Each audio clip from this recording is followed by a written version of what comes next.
Buenas tardes para todos. Nuestro tema es reacciones y titulaciones complejométricas. Los integrantes Juan Guillermo, Paula Marcela y Cristóbal. Bueno, ¿qué es la complexometría? La complexometría o complejometría es una técnica para la determinación de elementos o compuestos por medición del complejo soluble formado. O cualquier compuesto que forme cuantitativamente un complejo con su ion metálico puede ser utilizado en complejometría. Fundamentos de la complejometría. Hay tres partes. Primero, que en las volumetrías complejométricas se mide el volumen de solución necesario para formar un complejo con un catión metálico del compuesto que se analiza. Dos, que muchos cationes metálicos reaccionan con especies dadoras de electrones llamadas ligando para formar compuestos de coordinación o complejos.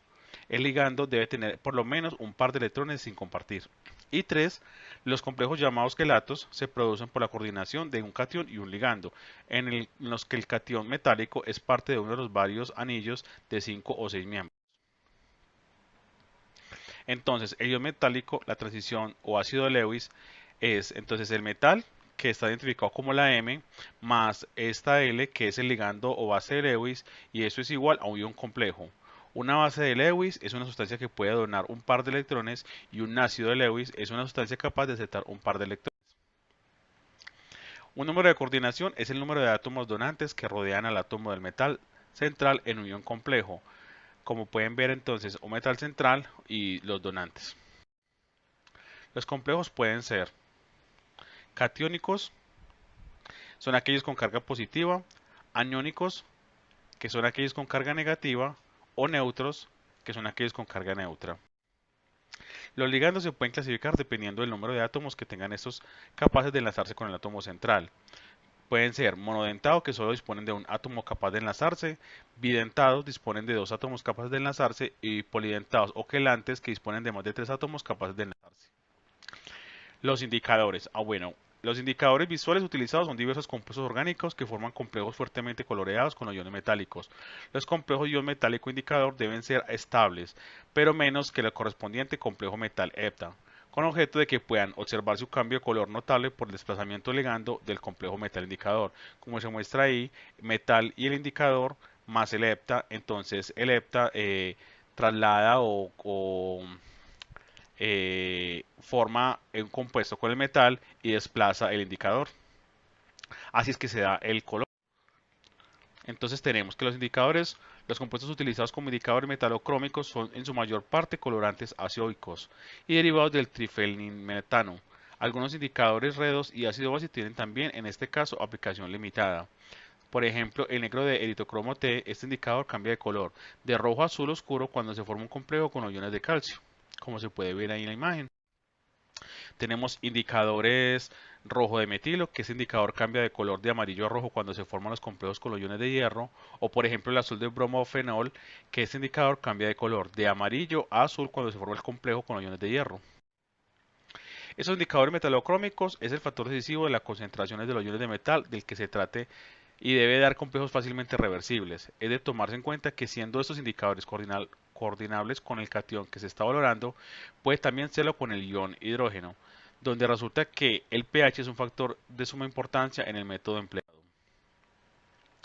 Entonces, como decíamos ahorita, el litocromo corresponde a un ácido tribásico. Las soluciones acuosas de Erio T tienen diversas coloraciones según el pH del medio. Y, por ejemplo, la murexina también es una sal de amoníaco del ácido purpurino. En medio acuoso alcalino forma complejos coloridos con diversos iones metálicos. Indicador visual empleado para marcar el punto final. Como pueden ver en la imagen, tenemos antes de la evaluación de EPTA un color 1. Antes del punto de equivalencia con el mismo hepta sigue habiendo el mismo color 1, pero en el punto de equivalencia ya tenemos un color 2 y después del punto de equivalencia un color 2. Entonces el punto final dependerá de la fuerza del complejo indicador. Y a medida que se añade hepta, este reacciona con el analítico libre y desplaza el analito del complejo metal indicador. Por eso se da el cambio de tono. Indicadores metalocrómicos. En esta tabla podemos ver estos indicadores comunes de iones metálicos, su nombre, estructura, el pKa. También tenemos un color indicador libre y el color del complejo del metal. Dependiendo del complejo que se forme, generará un color. Entonces tenemos que esos colorantes orgánicos cuyo color cambia cuando se unen a iones metálicos en un intervalo característico de cada cation y cada indicador. Esos indicadores metalocrómicos también son indicadores de ácido base. Es súper importante en estos indicadores que el pH también es importante en la elección del indicador utilizado en la titulación complejométrica. El indicador utilizado debe tener una constante de ionización que esté cerca del pH en el que se espera que ocurra el punto final de la titulación. De esta manera, el indicador cambiará de color en el momento adecuado y se podrá detectar una precisión en el punto final de la titulación. Los cationes de elevada carga iónica forman los complejos más estables y tienen existencia en disoluciones más ácidas, de pH más bajo. Aquí también podemos ver algunos ejemplos de agentes enmascarantes en la determinación complejométrica de cationes metálicos. El empleo de enmascarantes y desmascarantes en titulaciones con EPTA aumenta la selectividad de las titulaciones. Por ejemplo, el cianuro forma complejos estables con el níquel, el cobre, el zinc, el cadio, y por lo cual el cianuro es enmascarante de estos metales, como se ve en la primera estándar. El enmascaramiento es una ocultación del ion metálico. En soluciones alcalinas, por ejemplo, la trietanolamina enmascara hierro y magnesio y se puede titular calcio y níquel. Así, hay varios que funcionan de la misma manera. En soluciones ácidas tienen otras coloraciones diferentes. Hay algunos selectivos para diferentes compuestos. Y ahora vamos a ver un ejercicio de una muestra de 25 mililitros que contiene hierro 3 más y cobre 2 más y que consume 16.06 mililitros de hepta a 0.05083 moles. En la valoración de ambos metales a 50 mililitros de una muestra problema se añade eh, cloruro de amonio para complejar el hierro 3 más y después reduce el cobre 2 más y se enmascara con tiuria. Se añaden 25 mililitros de hepta, se libera el hierro y su complejación con fluoruro y se forma un complejo con hepta. El exceso de hepta consume 19.77 mililitros de una solución de plomo, 0.0183 para alcanzar el punto final. Usando naranja de silenol, hallar la concentración del cobre y hierro en el problema. Entonces ya les muestro cómo se resuelve.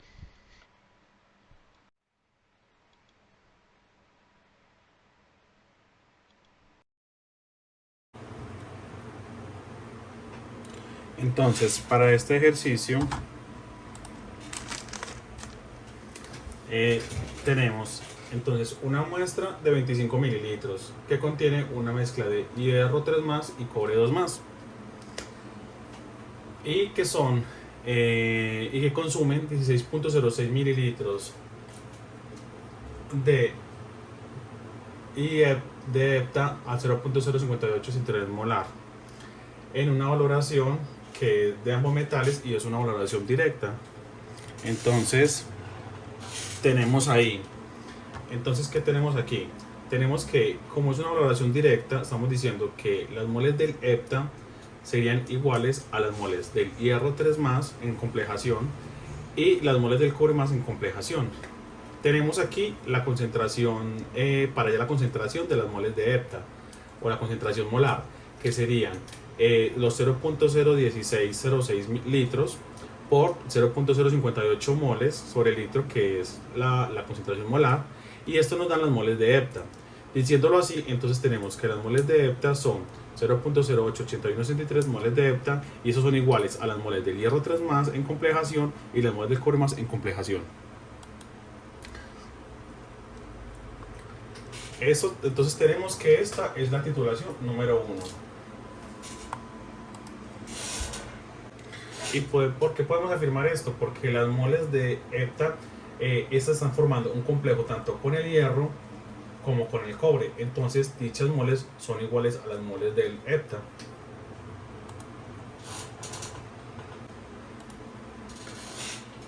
Entonces esta es la primera parte de la titulación, que es la primera parte del ejercicio. Entonces ahora tenemos una segunda parte, donde dice que es una segunda parte que tenemos en una misma muestra problema que hay 50 mililitros de hierro 3 más y cobre 2 más. Y dice que se añaden cloruro de amonio para que agregamos cloruro de amonio para que haga complejación con el hierro 3 más al precipitar, y el cobre 2 más lo vamos a enmascarar, se va a enmascarar con tiuria. Dicho esto, para que no haga complejo con el cloruro de amonio. Esto lo vamos entonces a agregar también a esta muestra 25 mililitros de hepta a la misma concentración 0.05083 molar en exceso. Y esto para que, como esta concentración o esta constante es más grande que la del cloruro de cianuro, entonces va a correr el cianuro y va a hacer complejación con el hierro, y no va a hacer complejación con el cobre, porque la constante de complejación del cobre es mucho más grande que la del hepta.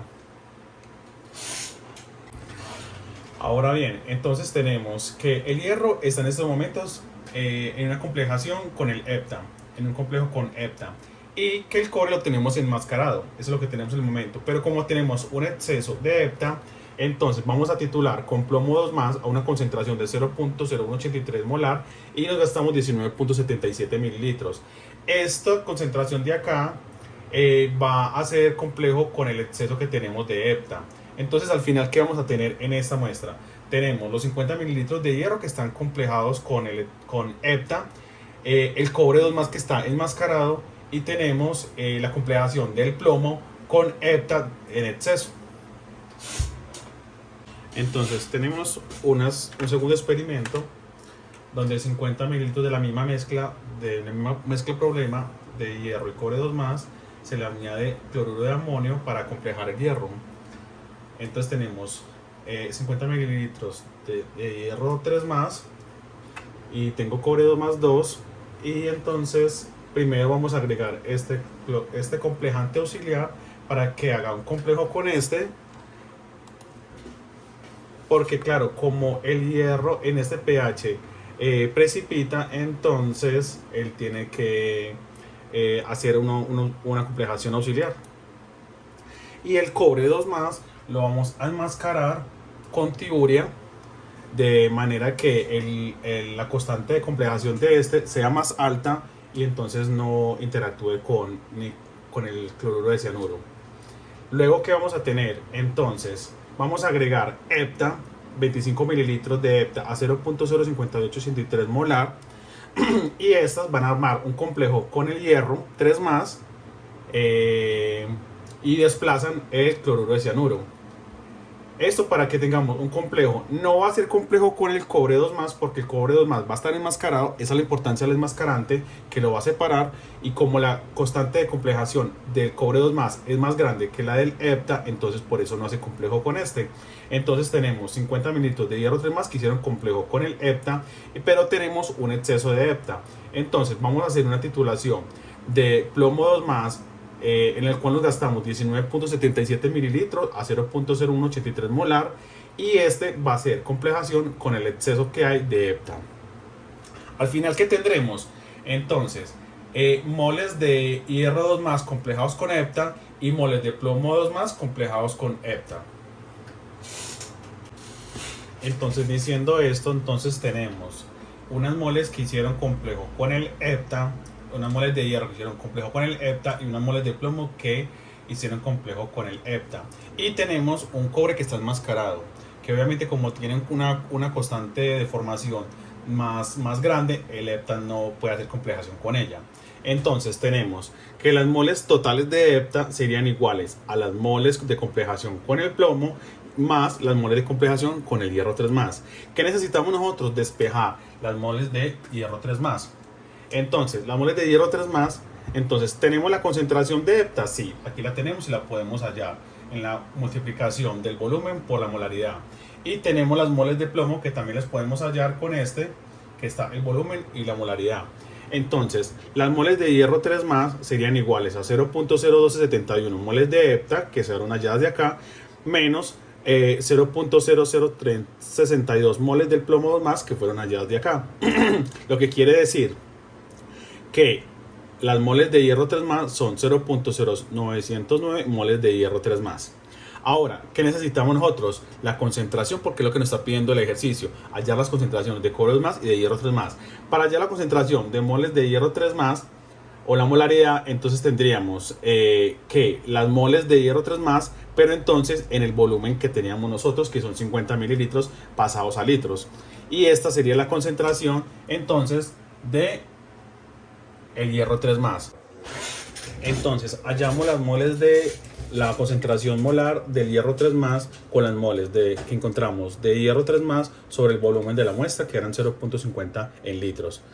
Con esta, entonces aquí ya encontramos la concentración, pero entonces necesitamos hallar ahora nuevamente la concentración del cobre 2 más. ¿Con qué la vamos a hacer? Con esta fórmula que teníamos acá del primer ejercicio, que es 0.08163 moles de hepta son iguales a, entonces hay que tener en cuenta que las moles de hierro, estas ya las vamos a calcular en la cantidad de volumen de este, porque aquí las moles son iguales, pero no la concentración. Entonces, en 25 mililitros que teníamos en el primer ejercicio, sobre las moles que encontramos aquí en 50, sobre 1000, más las moles de cobre 2 más. Y aquí despejamos entonces el cobre 2 más, porque tenemos ambas concentraciones de estas dos. Y entonces quedaría que 0.08163 moles de hepta menos lo que nos dio en este cálculo, que es 0.045 moles de hierro 3 más, son iguales a las moles del cobre 2 más. Las moles del cobre 2 más, entonces en total serían 0.00361. Y lo que ahorita necesitamos es hallar con esta concentración de moles la concentración total del cobre 2 más, pero en el primer ejercicio. Entonces tenemos que las moles del cobre 2 más son 0.0361 moles del cobre 2 más sobre el volumen, que era 0.250 litros, y con esto hallamos la concentración entonces de el cobre 2 más.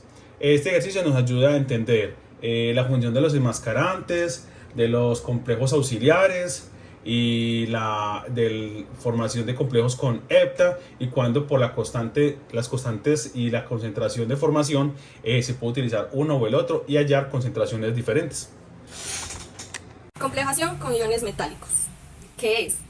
Es una estructura molecular en la que un ion metálico, generalmente un catión, está rodeado por cierto número de aniones, que son los que tienen carga negativa, o moléculas dotadas de pares solitarios, los que no forman un enlace ni comparten con otros átomos. Los complejos se llaman también compuestos de coordinación o complejos metálicos, y usualmente incluyen al menos un metal de transición. Muchos cationes forman complejos en solución con diversas sustancias que tienen un par de electrones no compartidos. Por ejemplo, en un átomo de nitrógeno, oxígeno o azufre en la molécula, capaces de satisfacer el número de coordinación del metal. El ion metálico es un ácido de Lewis, por ende es un aceptor de pares de electrones, y el agente complejante o ligando es una base de Lewis, que es el donador de pares de electrones. El número de moléculas del agente complejante llamado ligando dependerá del número de coordinación del metal, o sea ligante, y el número de grupos complejantes en la molécula del ligando. Este grupo de compuestos en los cuales un catión central es estabilizado por uno o más iones que actúan como una base de Lewis, es decir, el donador de pares de electrones, reciben el nombre de iones complejos, y al grupo de compuestos que los contienen se los denomina compuestos de coordinación.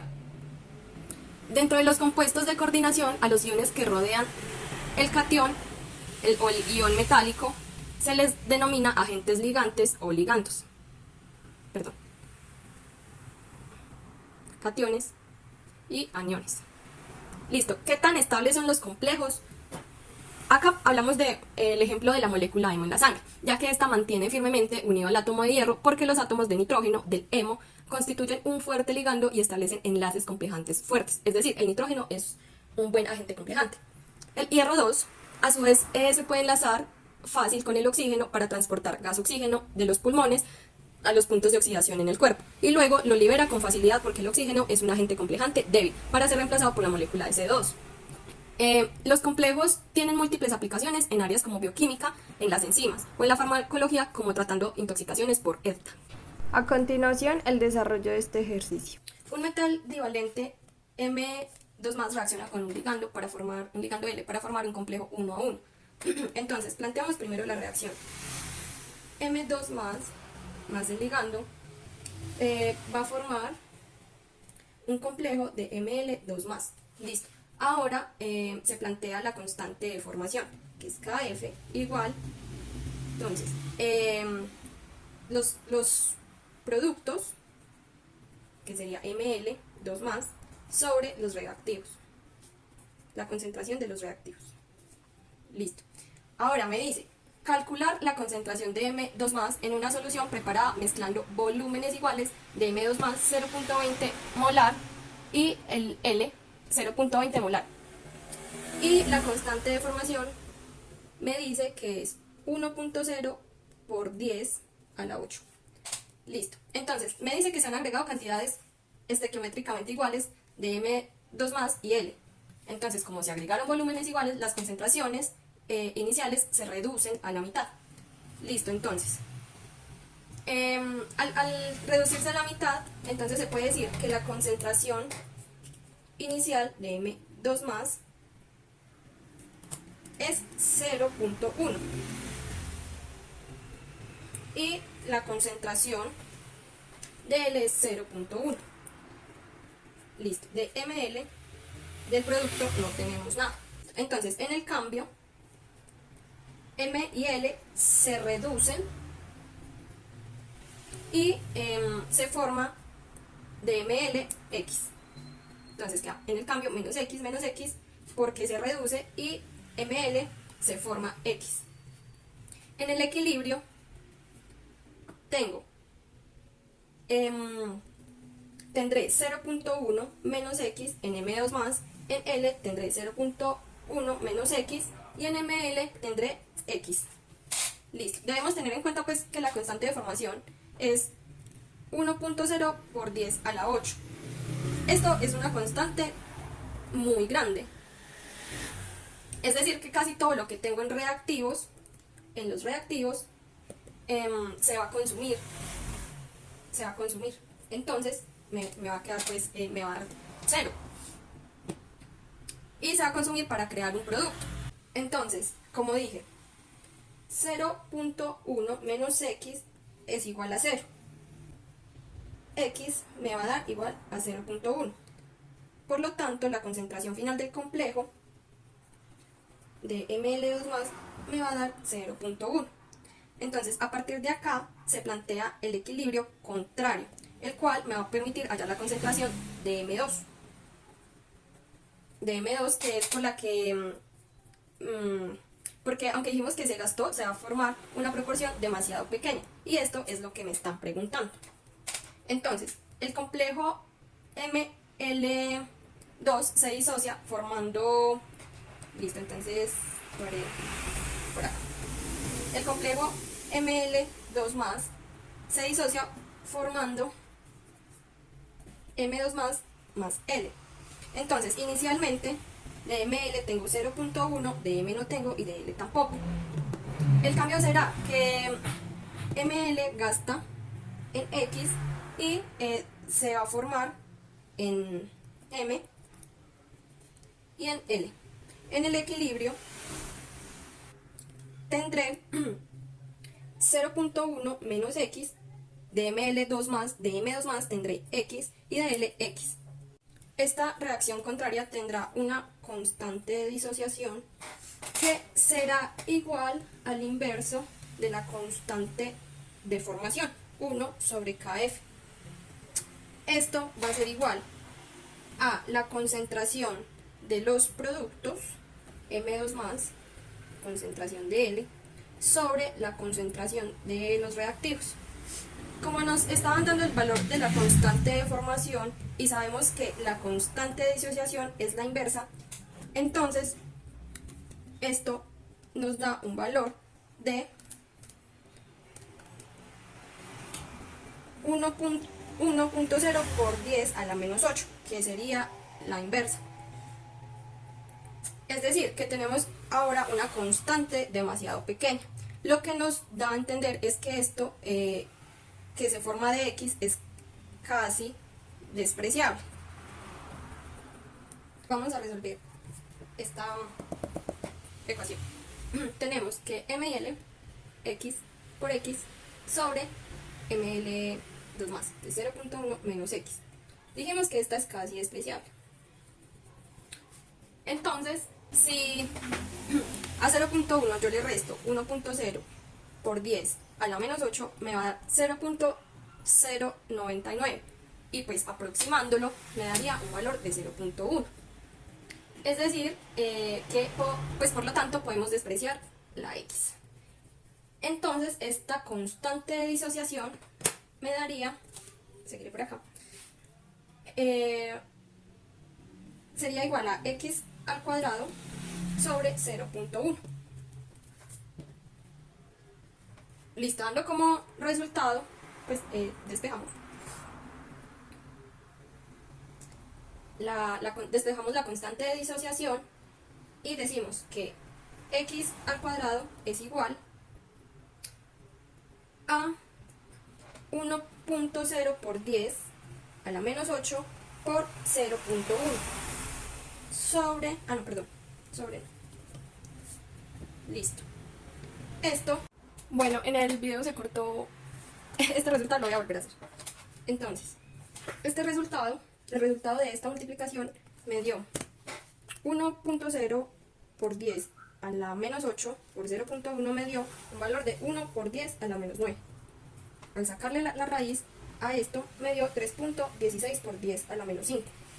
Esto lo va a aproximar a 3.2 por 10 a la menos 5, siendo este resultado la concentración de M2+. Reacciones de especies disociadas en complejos poliligandos. Voy a resolver este ejercicio a continuación. El ejemplo dice, se disuelven 0,10 moles de AgNO3 en un litro de NH3, 1, molar. A. ¿Cuánto vale la concentración molar de AgNH3 2 más formado? Esto es el ion complejo diamínplata. Listo. Entonces vamos a realizar la reacción. Ag más, está acuoso, más amoníaco. Esto forma diamínplata. Entonces, AgNH3 2. Listo. Pero entonces hay que balancear. 2 acá. Este está acuoso. Y me dan una constante de formación de 1,6 por 10 a la 7. Listo, entonces. De las moles iniciales tengo que del ion plata tengo 0,10, de amoníaco tengo 1 y del ion complejo tengo 0. Entonces, en el cambio del ion plata, como el equilibrio es de formación y la constante es muy elevada, el equilibrio está desplazado a la derecha. Entonces se va a gastar Ag, entonces quedaría menos X. Y de amoníaco también se va a gastar, pero por la estequiometría quedaría menos 2X. Entonces se formará más X del ion complejo. Listo, en el equilibrio quedaría 0,10 menos X, 1 menos 2X más X. Acá quedaría X. Listo. ¿Cuánto se va a desplazar? Podemos suponer que se va a desplazar consumiendo en su totalidad la especie que se encuentre como reactivo limitante. Entonces tenemos un volumen total de 1 litro y una concentración de 0,1 frente a 1 molar, con estequiometría 1, 2. Entonces el reactivo limitante será el ion metálico, o sea, el ion plata. Por lo tanto, la plata se va a consumir prácticamente en su totalidad. Reaccionando con amoníaco para la formación del ion complejo. Por eso podemos decir que el valor de X será tal que la concentración del reactivo limitante, o sea plata, sea 0, ¿sí? Es decir, que desaparece, ¿sí? Y se le dará un valor a X de una cifra con 2 decimales. Y si estamos trabajando con la concentración 0,10 molar, pues diremos que X vale 0,10. Lo que va a hacer es que esta concentración en el equilibrio prácticamente se anula. Se puede hacer esta suposición por la resolución de los problemas. Si ya tenemos el valor de la X, podemos decir que la concentración del ion complejo en el equilibrio de X pues serán 0,10 molar. La concentración del amoníaco en el equilibrio será 1 menos 2X. Entonces, vamos a resolver. Entonces, la concentración del ion plata, 0,10 molar. Entonces vamos a resolver la concentración de NH3 será 1 menos 2 por 0,10 molar. Esto, resolviéndolo, nos da 1 menos 2 por 0,10, da un valor de 0,8 molar para la concentración del amoníaco. Este es para el punto A, la respuesta, acá. Entonces, el punto B dice, ¿cuánto vale la concentración de Ag+, ahora sí, en la disolución resultante? Listo, dice. Esta será nula, pero vamos a comprobar la concentración real que queda. Lo hacemos a partir del valor de la constante de formación y podremos despejar la concentración de ion plata, porque ya tenemos las concentraciones. Entonces, resolvemos. La constante de formación será igual a la concentración del ion complejo sobre la concentración del ion plata y el amoníaco. Listo. Entonces, como queremos saber cuál es la concentración del ion plata, despejamos. La concentración del ion complejo sobre la constante de formación por la concentración del amoníaco. Listo, acá al cuadrado. Aquí es al cuadrado por la estequiometría de la reacción. Entonces, si resolvemos, nos dice que la concentración de los iones de plata sería, reemplazamos este valor, 0,10 molar,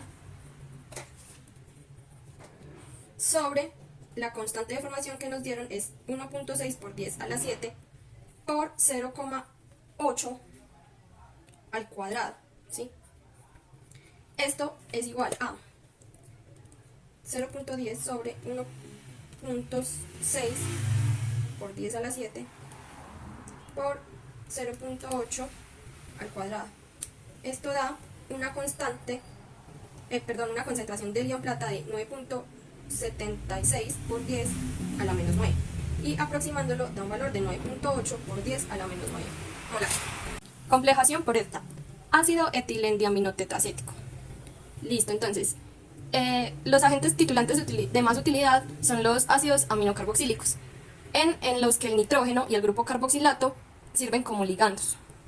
El nitrógeno amino son más básicos y protonados, por ejemplo, menos NH3+. Son más fuertes que los grupos carboxilato. Cuando estos grupos se unen a átomos metálicos, tienden a perder sus protones. También los complejos metálicos que se forman con estos agentes complejantes, con frecuencia son 1 a 1. No importa la carga en el ion metálico, porque hay suficientes pares electrones disponibles. Agente quelante. Entonces, normalmente un agente orgánico polidentado es capaz de complejarse con un ion metálico 1 a 1 y se puede llamar agente quelante. El complejo formado se puede llamar quelato y una titulación quelométrica. Entonces, la titulación con el agente quelante se puede llamar así y puede ser un tipo de titulación complexométrica. El EFTA es un ligando hexadentado. Listo, cuando estamos realizando una titulación, ¿cómo sabemos cuál es el punto final de la reacción o de esta titulación? Se indica cuando hay un cambio de color. ¿Eso qué quiere decir? Que todo el ion metálico ya se ha unido con el EFTA. Ahí presenciamos ese cambio de color y por ende ya podemos finalizar la titulación. El cambio de color debe ser muy pálido y permanecer al menos por 30 segundos. Equilibrios de EFTA. Se puede elegir cuál de estas especies puedo tener yo manipulando el pH. Por ejemplo, si aumento el pH de la primera reacción, a la segunda reacción le estoy adicionando OH-. ¿Y qué pasa si adiciono OH-? Haré que se gaste uno de los 3 hidrógenos del reactivo de la segunda reacción. Y al final sé que tendré esta especie que me ayudará a complejar cierto tipo de metales, dependiendo de qué tantos orbitales libres tenga el metal que yo quiera complejar. Igualmente sucede en las siguientes reacciones. En un pH muy básico tendré solo Y4-, porque se habrá perdido todos sus hidrógenos. El EFTA se utiliza mucho por su versatilidad, pues tiene muchas formas iónicas que pueden ayudar a complejar diferentes tipos de metales y que se pueden manipular fácilmente utilizando el pH o variando el pH en la solución, para que de esa forma yo pueda elegir cuál de las 4 formas que tiene el EFTA pues yo pueda utilizar. Formas iónicas del EFTA. Aquí se puede ver cada una de las formas iónicas del EFTA. El H6Y2+ se encuentra positiva y no negativa. Esto quiere decir que en esta molécula, cuando tiene hidrógenos de más, los nitrógenos adquirieron un hidrógeno, ya que tienen un par de electrones libres. Entonces empiezan a tener un comportamiento muy básico y en un medio muy ácido lo que van a hacer es protonarse. Por eso es que aquí muestran esta forma iónica. Sigue H5Y+, que solo tiene uno de los hidrógenos protonados. Sigue el ETA normal H4Y con sus hidrógenos originales de los ácidos. En H3Y-, H2Y2- y HY3- empieza a perder hidrógenos y ya pasa de estar neutro a estar negativo. En este último Y4- está en un pH muy básico y el ETA está en su forma libre, en su forma iónica, porque perdió todos sus hidrógenos ácidos. Las primeras especies están en un pH demasiado ácido. Fracción de ETA se refiere a una relación entre las concentraciones. Entre la concentración de Y4-, que es la final, la que perdió todos sus hidrógenos, es el ETA libre. Es la que más tiene potencial de hacer complejos, porque tiene los oxígenos sin hidrógeno, para poder hacer un complejo con el metal. El ETA libre está sobre la concentración del resto de las especies del ETA, que son todas sus especies iónicas, porque cuando yo tengo una solución de ETA, tendrá en cierta proporción todas estas concentraciones presentes, pero una va a prevalecer dependiendo del pH, así como lo muestran en esta diapositiva. Primero se da este equilibrio, luego se da este, y el siguiente, y este siguiente. O sea, que estos equilibrios coexisten entre sí. Dependiendo de cuál sea el pH de la solución, uno de ellos es el que va a prevalecer.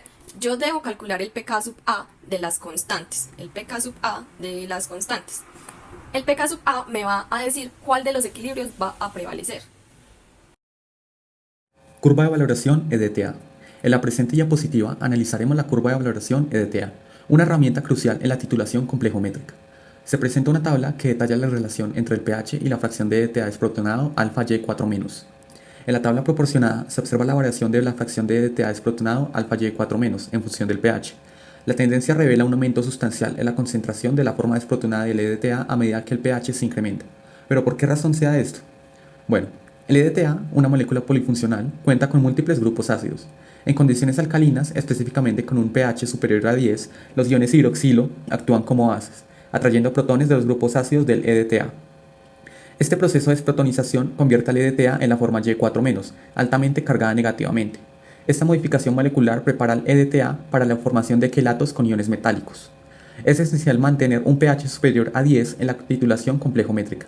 Este nivel alcalino garantiza que la mayor parte del EDTA existe en su forma desprotonada Y4-, y en esta forma es que el EDTA puede generar quelatos estables con iones metálicos. La forma Y4- presenta múltiples sitios de coordinación, posibilitando la formación de complejos con iones metálicos en proporciones estequiométricamente precisas. Esto asegura resultados confiables y precisos en la titulación. Constante de formación EDTA. La constante de formación EDTA, representada por la letra Kf, es una medida cuantitativa de la fuerza con la que el EDTA forma complejos con iones metálicos. Esta constante se determina mediante la ecuación de complejación, que considera la siguiente reacción química. Mn más Y4- produce MyN-4. La fórmula de la constante de formación EDTA Kf se expresa como sigue. Kf es igual a MyN-4 sobre Mn por Y4-, donde MyN-4, Mn y Y4- representan las concentraciones molares de los complejos formados, y el ion metálico Mn y el EDTA en su forma desprotonada Y4 respectivamente.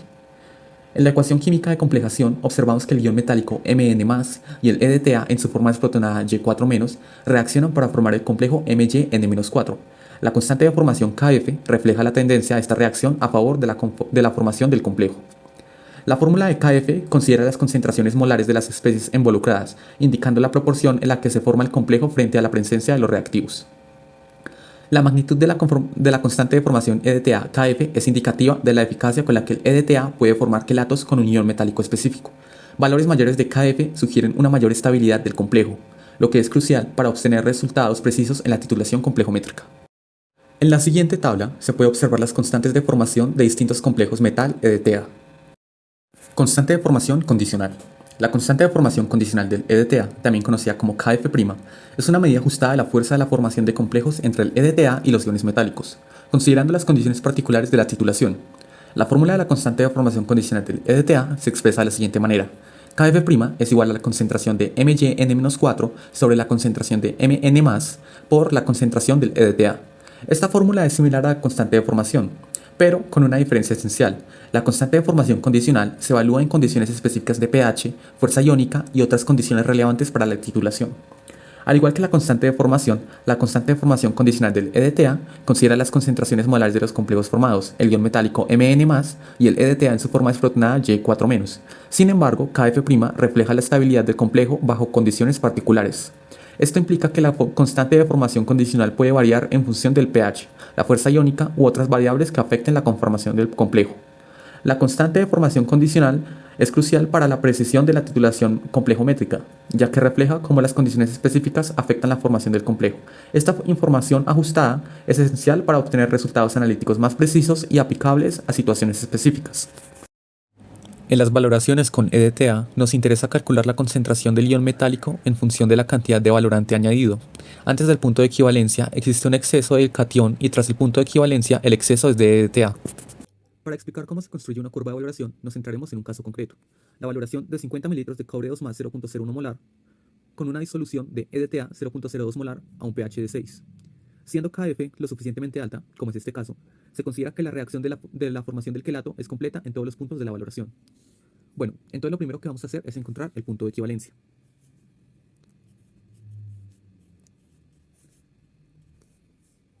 Para eso, tenemos 50 mililitros de cobre 2 más multiplicado por la concentración de la solución de cobre 2 más sobre la concentración de la solución de EDTA.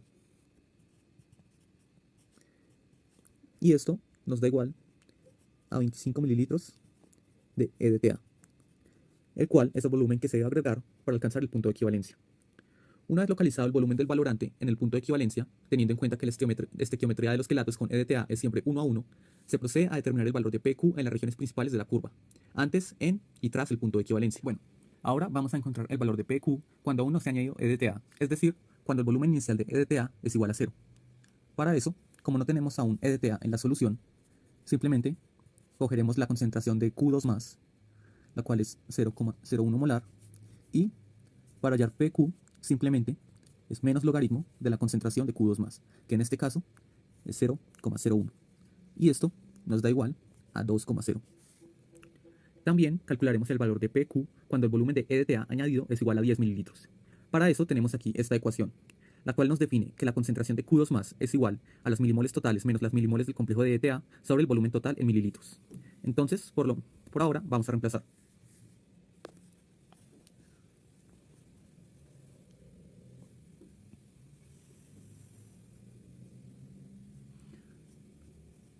Los milimoles totales van a ser igual a 50 mililitros por 0,01 molar menos milimoles de complejo de EDTA van a ser 10 mililitros por 0,02 molar.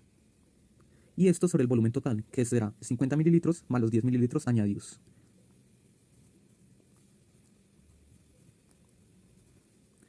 Y esto nos da concentración de Q2+ es igual a 5 por 10 a la menos 3 molar.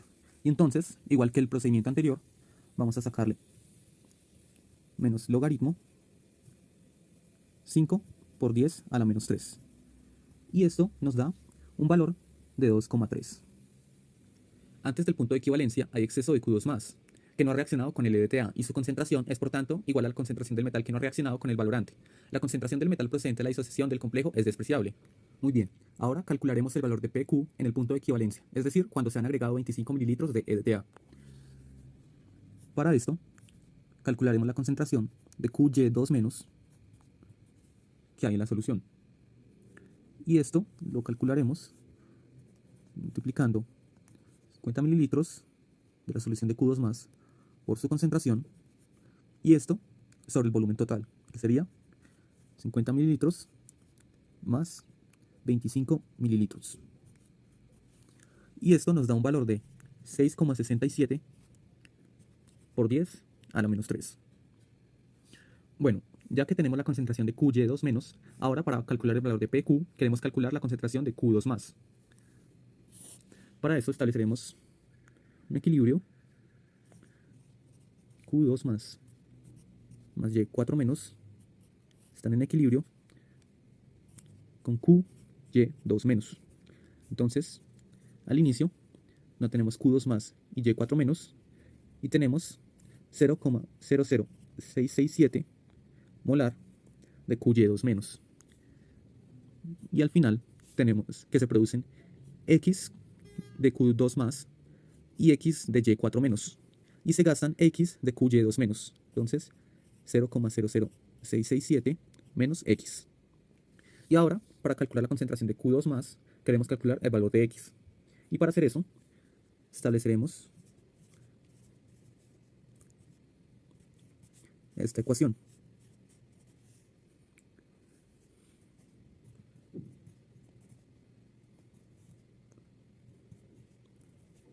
(0,00667 menos x sobre x al cuadrado es igual a la fracción de e de ta, que es 1,45 por 10 a la 14. Y a partir de esto, podemos calcular el valor de x, el cual sería 6,78 por 10 a la menos 9. Una vez obtenido el valor de x, que sería el mismo valor de la concentración de Q2 más, ya podemos finalmente calcular el PQ, el cual sería PQ igual a menos logaritmo 6,78 por 10 a la menos 9. Y esto, tenemos que PQ es igual a 8,17. Vemos que en el punto de equivalencia todo el Q2 más se encuentra complejado. Se considera que existen de QY2 menos los mismos moles que de Q2 más había inicialmente, que a su vez coinciden con los de EDTA añadidos. El ion metálico libre que existe en la disolución es fruto de la disociación del quelato, como vemos aquí, y su concentración se calcula a partir de la constante de formación condicional, que es esta. Y ya para finalizar, calcularemos el valor de PQ cuando se han añadido 30 mililitros de EDTA, es decir, después del punto de equivalencia. Para eso, primeramente, calcularemos la concentración del EDTA que se ha quedado sin reaccionar, es decir, el que está en exceso. Para eso tenemos 30 mililitros menos 25 mililitros, que son el volumen de EDTA añadido y el volumen de EDTA en el punto de equivalencia. Y esto por la concentración de la solución de EDTA. Y todo esto sobre el volumen total, que sería 50 mililitros más 30 mililitros. Y entonces, a partir de esta ecuación, nos da que la concentración de EDTA que está en exceso es de 1,25 por 10 a la menos 3 molar. Ahora, ya que tenemos la concentración de EDTA en exceso, ahora vamos a calcular la concentración de QY2 menos.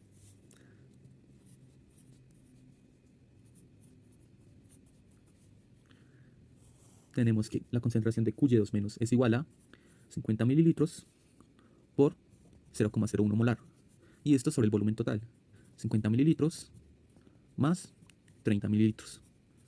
Y esto nos da que la concentración de QY2 menos es 6,25 por 10 a la menos 3 molar. Muy bien, ahora sabemos que para calcular el valor de PQ necesitamos la concentración de Q2 más, pero tenemos las concentraciones de EDTA en exceso y QY2 menos. Entonces debemos acudir a la ecuación de KF'. Tenemos que KF' es igual a la concentración de QY2 menos sobre la concentración de Q2 más por la concentración de EDTA en exceso. Y entonces ahora vamos a proceder a reemplazar y despejar Q2 más. Entonces tenemos que QY2 menos es igual a 6,25 por 10 a la menos 3. Q2 más aún no se sabe. Y el valor de la concentración en exceso de EDTA es 1,25 por 10 a la menos 3. Y esto igual a KF', o la fracción de EDTA, que es 1,45 por 10 a la 14. Y ya con esta ecuación podemos despejar Q2 más. Entonces tenemos que Q2 más es igual a 3,45 por 10 a la menos 14. Y ahora vamos a calcular el valor de PQ. PQ es igual a menos logaritmo 3,45 por 10 a la menos 14. Y esto nos da que PQ tiene un valor de 13,46. Tras el punto de equivalencia hay exceso de EDTA, y prácticamente todo el metal se halla como QY2-. La concentración de EDTA libre se considera igual a la de EDTA en exceso, y la concentración de Q2 más se calcula a partir de la constante de formación condicional. Esta es la gráfica de la curva de valoración resultante. En ella se compara PQ con el volumen de EDTA agregado en mililitros. Estabilidad de complejos. La estabilidad de un complejo es crucial en la titulación complejométrica y se evalúa a través de dos parámetros principales, el valor alfa y la constante de estabilidad, que se escribe como Kc sobre C0. Estos criterios nos permiten clasificar los complejos en inestables, semiestables y estables. El valor alfa es una medida que indica la fracción del metal total que se encuentra en forma de complejo. Se calcula dividiendo la concentración molar del complejo formado por la concentración inicial del ion metálico. La clasificación de la estabilidad se basa en el valor alfa y en la constante de estabilidad Kc sobre C0, que se obtiene a partir de la ecuación de equilibrio del complejo. Un complejo se considera inestable cuando el valor de alfa es mayor a 0.97. Esto significa que menos del 3% del metal forma el complejo es inestable y tiende a disociarse. Un complejo se considera semiestable cuando el valor de alfa se encuentra entre 0.03 y 0.97. Esto significa que entre el 3 y el 97% del metal forma el complejo. La estabilidad del complejo está en un rango intermedio. Un complejo se considera estable cuando el valor de alfa es menor a 0.03. Esto significa que más del 97% del metal forma el complejo. El complejo es estable y tiene una alta probabilidad de mantenerse unido. La constante de estabilidad Kc sobre C0 se calcula mediante la ecuación de equilibrio del complejo. Su valor indica cuán fuerte es la tendencia del complejo a formarse. Una constante de estabilidad grande sugiere una mayor estabilidad del complejo, ya que indica una mayor proporción del complejo formado en comparación con los reactivos iniciales. Titulación directa. La titulación directa es un método comúnmente utilizado en complejometría para determinar la concentración de un ion metálico específico en una muestra. A diferencia de otros enfoques, aquí el agente titulante, en este caso el EDTA, se añade directamente a la muestra para formar el complejo. Esta técnica es útil para determinar la concentración de iones metálicos en soluciones simples. El proceso de titulación directa implica la adición gradual de EDTA a la muestra que contiene el ion metálico de interés. A medida que se añade el EDTA, se forma el complejo metálico EDTA. La reacción continúa hasta que todos los iones metálicos han formado complejos con el EDTA. El punto de equivalencia se alcanza cuando la cantidad de EDTA agregada es suficiente para reaccionar estequiométricamente con todos los iones metálicos presentes en la muestra. En este punto, la reacción molar entre el ion metálico y el EDTA es 1 a 1. En la titulación directa se utilizan indicadores para detectar el punto de equivalencia. Estos indicadores cambian de color cuando todos los iones metálicos se han unido al EDTA. Los indicadores más comunes incluyen la calceína, el negro cromo Te y el naranja de silenol. La titulación directa presenta varias ventajas, como la simplicidad del procedimiento y la capacidad para analizar muestras con una variedad de matrices. Además, permite la determinación precisa de la concentración del ion metálico de interés en soluciones simples sin la necesidad de realizar pasos adicionales complicados. Titulación indirecta. La titulación indirecta es una estrategia analítica utilizada en complejometría para determinar la concentración de un analito específico, generalmente un ion metálico, que no puede ser directamente titulado con EDTA. En lugar de eso, se emplea un procedimiento más elaborado. En la titulación indirecta se añade una cantidad conocida y en exceso de EDTA a la muestra que contiene el analito. El exceso de EDTA no reaccionado se titula posteriormente con una disolución estándar de otro ion metálico, que forma complejos más fuertes con el EDTA. La titulación indirecta se elige en situaciones donde la titulación directa no es factible o presenta desafíos. Algunas de las razones comunes incluyen cuando el analito forma complejos débiles con el EDTA, dificultando su titulación directa, o en casos donde otras sustancias en la muestra podrían interferir con la formación del complejo entre el analito y el EDTA. O también si la matriz de la muestra es compleja y afecta la formación de complejos. La titulación indirecta proporciona una alternativa más robusta. Factores que influyen en la complejación. La complejación en la titulación complejométrica es un proceso delicado y varios factores pueden afectar su eficiencia. Veamos algunos de esos factores y cómo influyen en la formación de complejos. La concentración de los reactivos, especialmente el agente complejante EDTA, desempeña un papel crucial en la formación de complejos. A mayores concentraciones de EDTA hay más moléculas disponibles para reaccionar con los iones metálicos, favoreciendo la formación de complejos. El pH de la solución es un factor determinante. La formación de complejos es más efectiva en condiciones alcalinas. A pH elevados, los iones hidroxilo participan en la desprotonización del EDTA, favoreciendo la formación de la forma desprotonada Y4-, esencial para la complejación. La temperatura también influye en la cinética de la reacción de complejación. En general, un aumento de temperatura puede acelerar la formación de complejos al proporcionar energía adicional a las moléculas, pero es esencial mantener condiciones controladas para evitar reacciones indeseadas. El tiempo de reacción es un parámetro crítico. Permitir un tiempo adecuado para que la reacción de complejación alcance el equilibrio es esencial. La cinética de la reacción puede variar según la naturaleza de los analitos y las condiciones experimentales. Aplicaciones. La complejometría ha encontrado una amplia gama de aplicaciones debido a su capacidad para formar y cuantificar complejos con precisión.